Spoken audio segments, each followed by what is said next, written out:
ഇപ്പൊ നമ്മള് ഫ്രണ്ടിൽ 2 ബസ്സുകളുണ്ട്. ഓ അയ്യോ, ഓ കേറി പോണ. ഓ എന്താണ് രണ്ടും കൂടെ. ഇനിയിപ്പോ എല്ലാം വിടും, ഞാൻ വിടും. അവന്മാരെ കൊന്നാണ് ഇപ്പൊ. ഇവര് തമ്മില് കൂട്ടയടിയാണെന്ന് തോന്നുന്നു. എങ്ങനെയെങ്കിലും കേറി പോണം. അവിടെയാണെങ്കിൽ ബാരിക്കേറ്റ് വെച്ചേക്കും.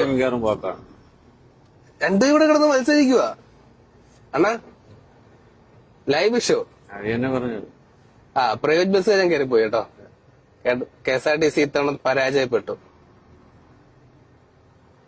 ഡിവൈഡറിന്റെ അപ്പുറത്തൂടെയാണ് കയറി അവിടെ ചെന്ന് കയറി. ഇവിടെ ഡിവൈഡർ ഉണ്ടായിരുന്നു. ഇങ്ങനെയൊക്കെയാണ് ആക്സിഡന്റ് ഉണ്ടാവുന്നത്.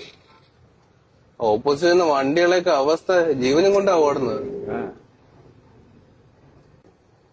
ഞാൻ പറഞ്ഞില്ല, ഡ്രൈവർമാര് തന്നെയാണ് ഈ കുഴപ്പങ്ങൾ അത്രയും ഉണ്ടാക്കുന്നത്. അത് ഇന്ന വണ്ടി എന്നല്ല, ഓരോ മനുഷ്യരാണ്. അതിന് ബസ്സൊന്നും പഴച്ച് ബസ്സിനെ പറഞ്ഞിട്ട് കാര്യമില്ല, ഭാര്യയെ പറഞ്ഞിട്ട് കാര്യമില്ല, ടിപ്പറിനെ പറഞ്ഞിട്ട് കാര്യമില്ല. ഇത് കൊണ്ടുപോകണവനാണ് ഈ ഡ്രൈവർ എന്ന് പറയുന്നവൻ തന്നെയാണ് ഈ കുഴപ്പം കാണിക്കുന്നത്. നമ്മളെ നാക്കിനെ കുറിച്ച് പറയില്ലേ, നല്ലത് ചെയ്യണതും അടി വാങ്ങി തരണതും നാക്കാണ്. അതെ, അതുപോലെ തന്നെ